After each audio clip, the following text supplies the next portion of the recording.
आज जो research papers 2026 का मार्केट एनालिसिस और ये एंटरप्राइज टेक आर्टिकल्स का जो एक बड़ा सा स्टैक यहाँ टेबल पर रखा है ना। हाँ, वो स्टैक तो वाकई बहुत बड़ा है। बिल्कुल।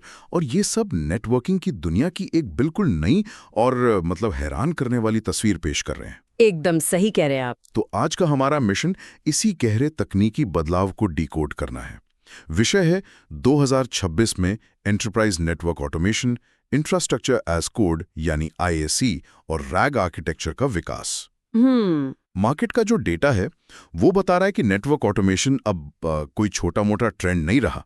ये सीधे $36.86 बिलियन का एक विशाल उद्योग बन चुका है, जो कि एक बहुत बड़ा नंबर है। बहुत बड़ा। और इस पूरे डीप डाइव का मकसद यही समझना है कि कैसे AI और ऑटोमेशन ने नेटवर्किंग के बुनियादी नियमों को पूरी तरह से पलट कर रख दिया है। अगर इसे एक बहुत ही सीधे से उदाहरण से समझें तो ये कुछ ऐसा है कि कल तक हम एक ऐसी मैनुअल कार चला रहे थे जहां हर बार क्लच दबाना और गियर बदलना पड़ता था। हाँ, हर छोटी चीज के लिए इंसान की जरूरत थी। एकदम। लेकिन आज ये पूरी तरह से एक सेल्फ ड्राइविंग कार में बदल चुकी है। मतलब अब इंसान सिर्फ मंजिल तय करता है और AI खुद तय करता है कि नेटवर्क को उस मंजिल तक कैसे ले जाना है। ये सेल्फ ड्राइविंग कार वाला उदाहरण ना इस पूरी तकनीकी क्रांति को एकदम सटीक तरीके से समझाता है। और सबसे दिलचस्प बात यह है कि ये बदलाव रातों रात नहीं हुआ है और ना ही ये कोई शौक है कंपनियों का। तो फिर असल वजह क्या है इसकी? अगर हम आज के डेटा जनरेशन के स्केल को देखें, खासकर जिस तरह से आर्टिफिशियल इंटेलिजेंस का इस्तेमाल हर जगह हो रहा है, तो नेटवर्क मैनेजमेंट के जो पुराने तरीके थे उन पर टिके रहना अब तकनीकी रूप से नामुमकिन हो गया है। सही बात है। आज की चर्चा सिर्फ ये जानने के लिए नहीं है कि ये टेक्निक क्या है, बल्कि ये समझने के लिए है कि ये पूरा इकोसिस्टम काम कैसे कर रहा है और क्यों दुनिया की सबसे बड़ी कंपनियां अपने पुराने नेटवर्किंग सेटअप को बस उखाड़ कर फेंक रही हैं। और पुराने सेटअप की बात करें तो ये याद करना भी थोड़ा डरावना लगता है कि कुछ साल पहले तक चीजें कैसे काम करती थीं। बिल्कुल, वो CLI वाले दिन। हाँ, कमांड लाइन इंटरफेस का वो दौर, जब किसी कंपनी के पास दसियों हजार राउटर्स और स्विचेस होते थे और नेटवर्क इंजीनियर बैठकर एक एक करके कॉन्फ़िगरेशन टाइप करते थे, वो भी मैन्युअली। स्केल के इस स्तर पर वो तरीका कितना अस्थिर था, मैं तो यही सोचता हूँ। वो तरीका सिर्फ अस्थिर ही नहीं था बल्कि एक टिक टिक करते टाइम बॉम्ब जैसा था। Time bomb? हाँ, क्योंकि जब आप 10,000 डिवाइस को मैन्युअली मैनेज कर रहे हो तो एक छोटी सी टाइपिंग की गलती, बस एक गलत IP एड्रेस या एक गलत पोर्ट नंबर पूरे के पूरे नेटवर्क को सेकंडों में ठप कर सकती है। ओहो। और सिर्फ कॉन्फ़िगरेशन की ही समस्या नहीं थी, नेटवर्क की निगरानी के लिए जो तकनीक सबसे ज्यादा इस्तेमाल होती थी वो थी SNMP। पुराना प्रोटोकॉल। जी, ये एक बहुत पुराना प्रोटोकॉल है जिसका काम था नेटवर्क डिवाइस से समय समय पर डेटा मांगना।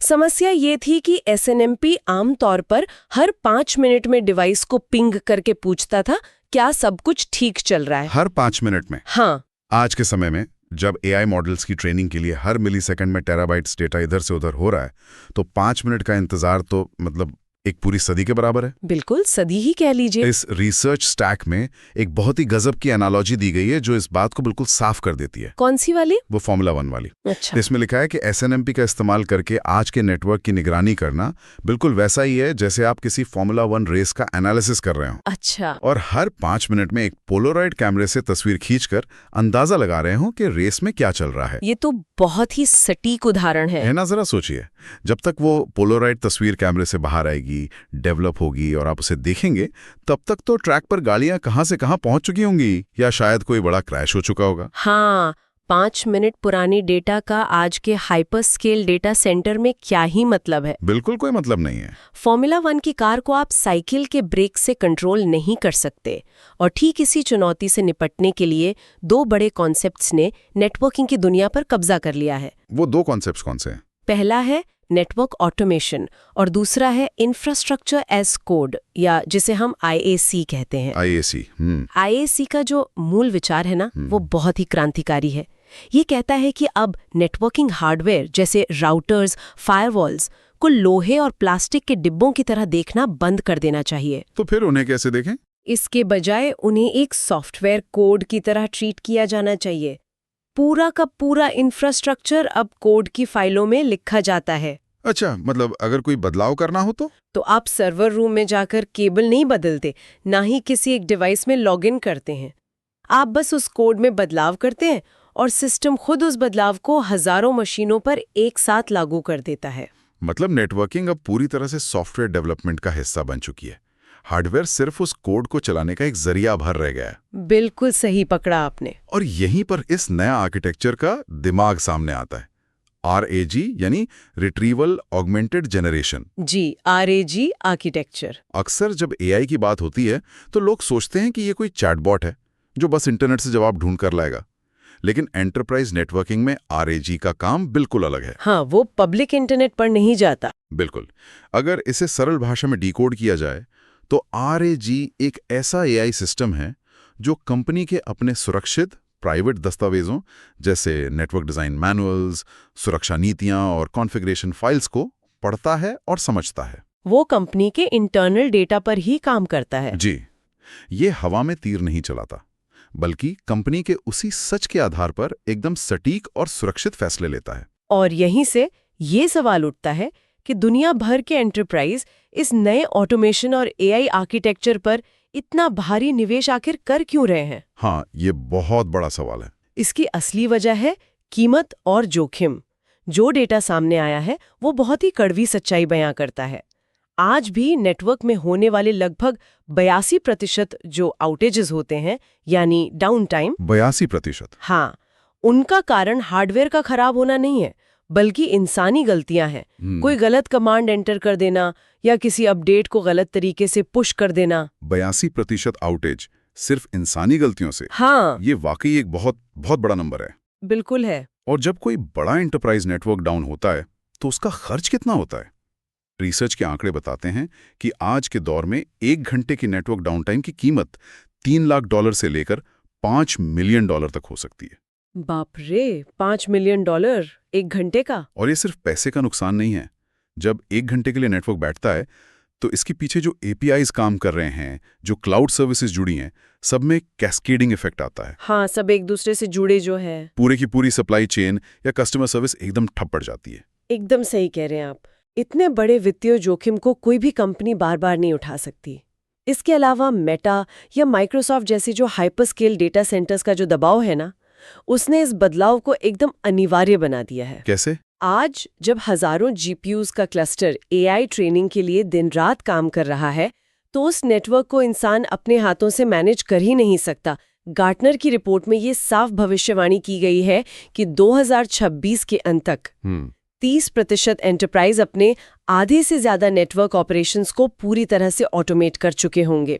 इंसान अब नेटवर्क चला नहीं रहे, वे सिर्फ उन AI सिस्टम्स को मैनेज कर रहे हैं जो नेटवर्क चलाते हैं। तो अब इस सिस्टम के जरा हुड के नीचे झांक कर देखते हैं कि ये पूरा इंजन आखिर काम कैसे कर रहा है। इसके मुख्य पुर्जे क्या हैं? इस पूरे ऑटोमेशन इकोसिस्टम का जो दिल है उसे सोर्स ऑफ ट्रूथ या SOT कहा जाता है। Source of truth? जी, किसी भी ऑटोमेशन टूल को काम करने के लिए ये पता होना चाहिए कि नेटवर्क का असली डिजाइन क्या है और उसमें कौन सा डिवाइस कहाँ रखा है।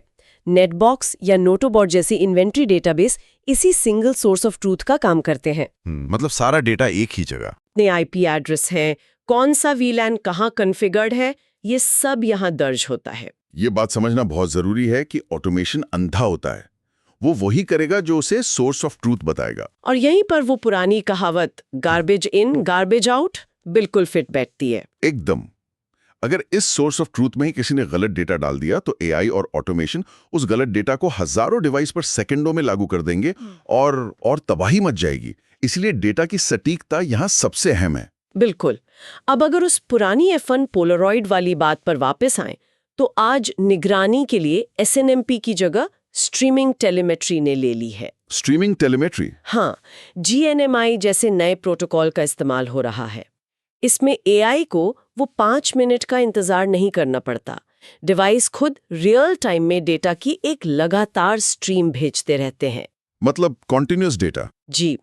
राउटर के तापमान से लेकर डेटा पैकेट ड्रॉप होने तक हर मिलीसेकंड की खबर तुरंत एनालिटिक्स इंजन तक पहुंच जाती है। और जब नेटवर्क में कोई बदलाव पुश करना होता है तो पुराने कमांड लाइन की जगह नेटकॉन्फ और रेस्टकॉन्फ जैसे प्रोटोकॉल इस्तेमाल होते हैं। ये क्या करते हैं? नेटकॉन्फ सुनिश्चित करता है कि बदलाव या तो पूरी तरह से हर डिवाइस पर लागू हो या फिर बिल्कुल ना हो। बीच का कोई रास्ता नहीं है। टूल्स की बात करें तो इस पूरी रिसर्च में एंसिबल का बहुत जिक्र है, जो ऑटोमेशन की दुनिया में काफी मशहूर है। लेकिन यहाँ एक बहुत बड़ी चेतावनी भी देखने को मिलती है, जिसे कॉम्प्लेक्सिटी वॉल कहा गया है। ये कॉम्प्लेक्सिटी वॉल क्या है? एंसिबल ऑटोमेशन शुरू करने के लिए एक बेहतरीन टूल है, क्योंकि इसे सीखना आसान है।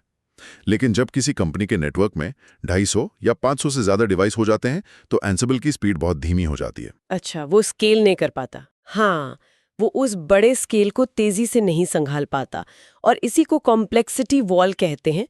बड़ी कंपनियां जब इस दीवार से टकराती हैं तो वे नॉर्नीर जैसे फ्रेमवर्क्स की तरफ शिफ्ट हो जाती हैं।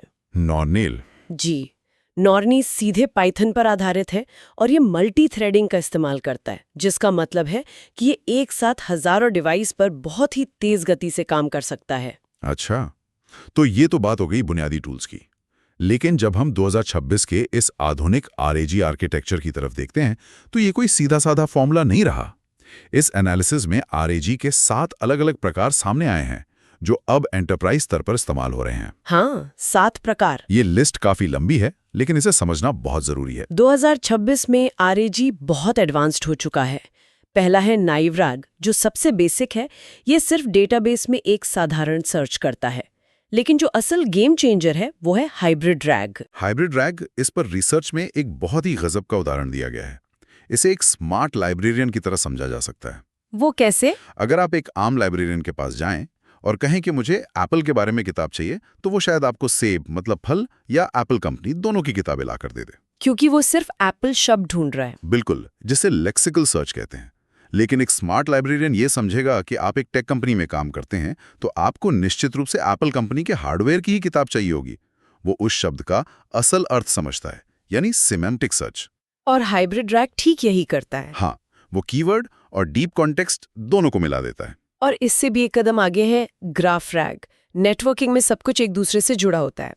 ग्राफ रैग सिर्फ जानकारी नहीं ढूंढता, बल्कि वो डेटा के बीच के रिश्तों को समझता है। रिश्तों को समझता है। हाँ, वो ये देख सकता है कि अगर दिल्ली के सर्वर में कोई बदलाव किया गया तो उसका असर मुंबई के स्विच पर कैसे पड़ेगा। कमाल है। इसके बाद आता है एजेंटिक रैग, जो सिर्फ जवाब नहीं देता, बल्कि एक स्वायत्त एजेंट की तरह काम करता है। वो खुद समस्या ढूंढता है और उसे ठीक करने का प्लान बनाता है। वो खुद ही फिक्स कर देता है। जी।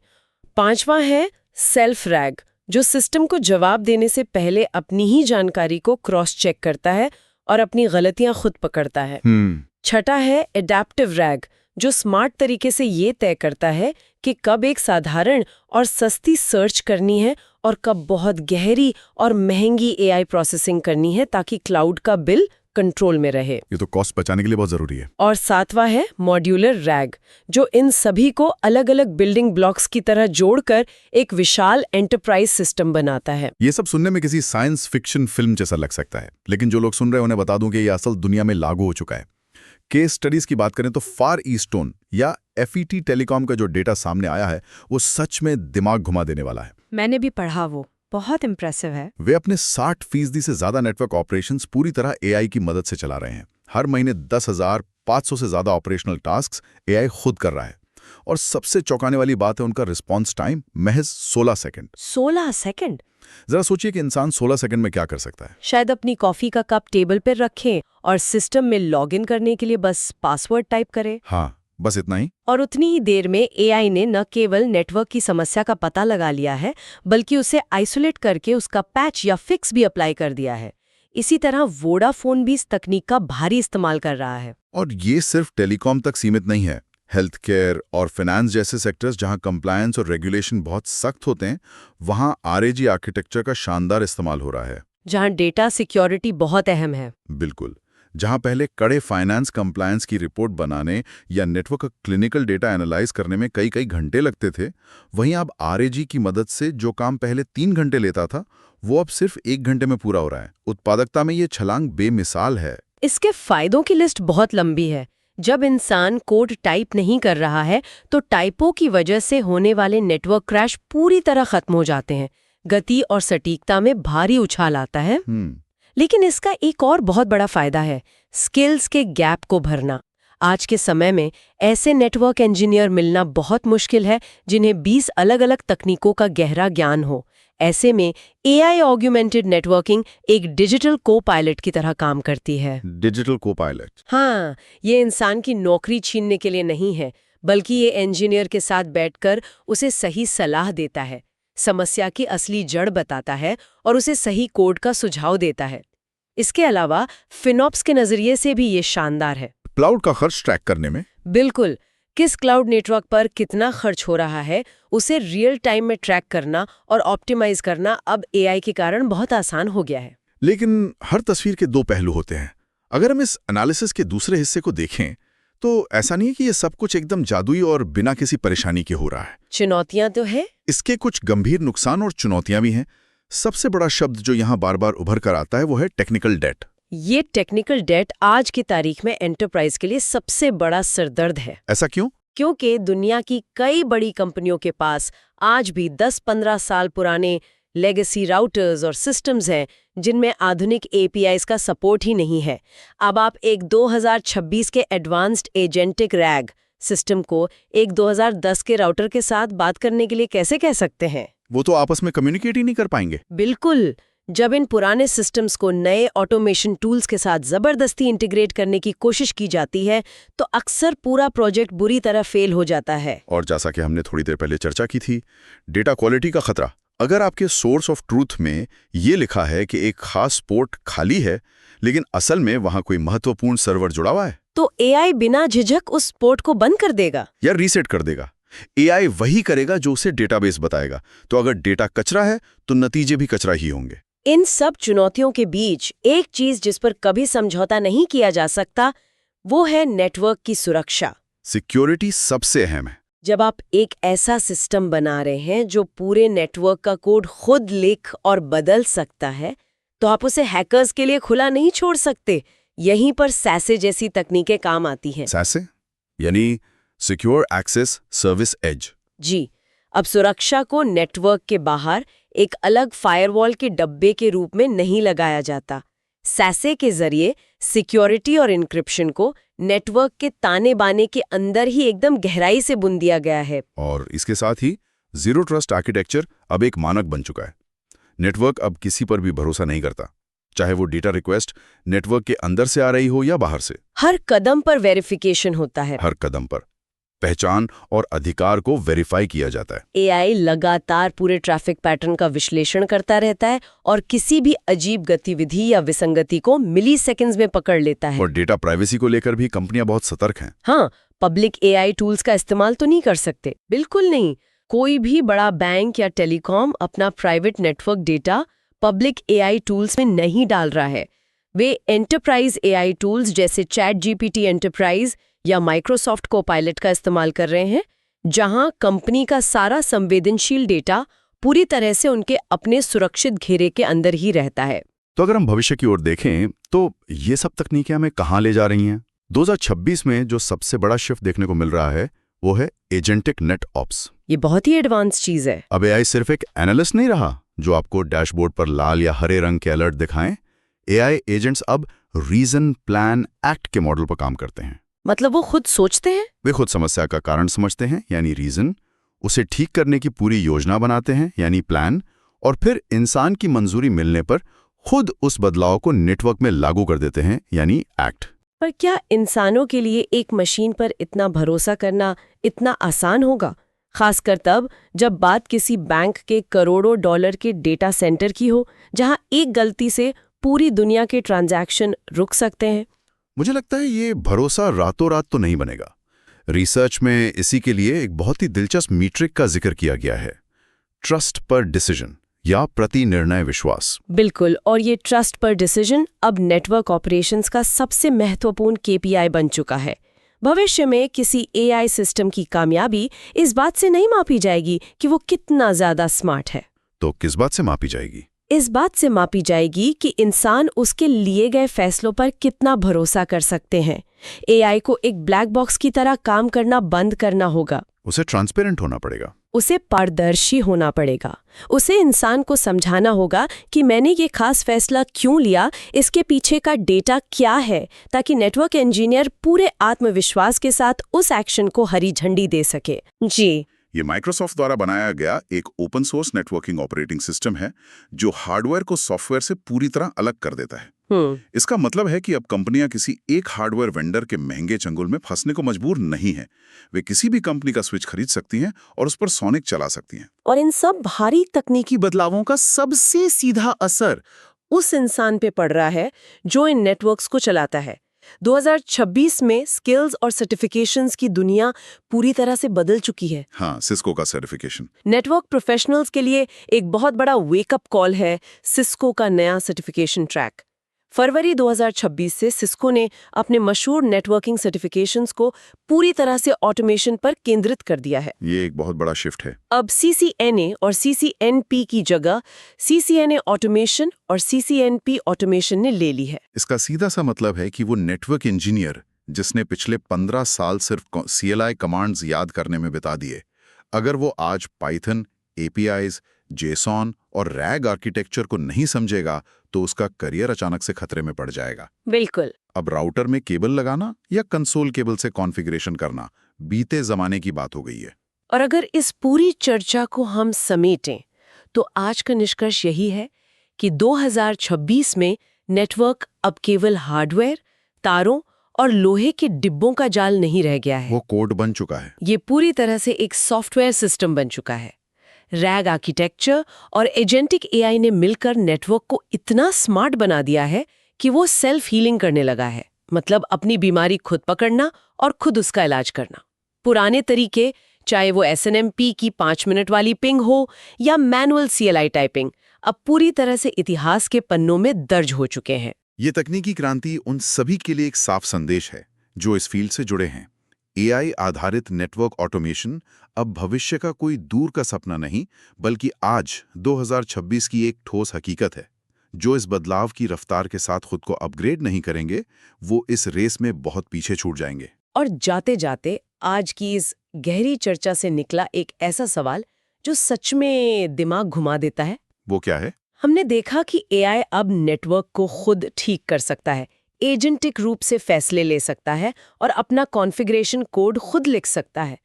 तो जरा सोचिए, अगर AI इसी रफ्तार से आगे बढ़ता रहा और नेटवर्क को पूरी तरह से सेल्फ हील करता रहा, तो क्या भविष्य में एक दिन ऐसा आएगा जब AI एक ऐसा अति जटिल नेटवर्क आर्किटेक्चर बना देगा जो पूरी तरह से काम तो करेगा, बेहद तेज भी होगा, लेकिन वो किसी भी इंसान की समझ से बिल्कुल बाहर होगा? क्या उस दिन इंसान उस नेटवर्क पर अपना वैचारिक नियंत्रण हमेशा के लिए खो देंगे? ये सच में रोंगटे खड़े कर देने वाला विचार है। जब रचयिता ही अपनी रचना को समझना बंद कर दे, तो तकनीक की सीमाएं कहां जाकर रुकेंगी? सोचने वाली बात है। इसी विचार के साथ आज की ये डीप डाइव यहीं समाप्त होती है। श्रोताओं के लिए एक छोटी सी रिक्वेस्ट। अगर आपको आज की इस चर्चा से कुछ नया सीखने को मिला है, तो इसे अपने दोस्तों के साथ जरूर शेयर करें, इस डीप डाइव को लाइक करें और ऐसे ही तकनीकी विश्लेषणों के लिए हमारे चैनल को सब्सक्राइब करें। मिलते हैं अगली डीप डाइव में कुछ और नए डेटा और एक नए नजरिए के साथ। सीखते रहें और आगे बढ़ते रहें।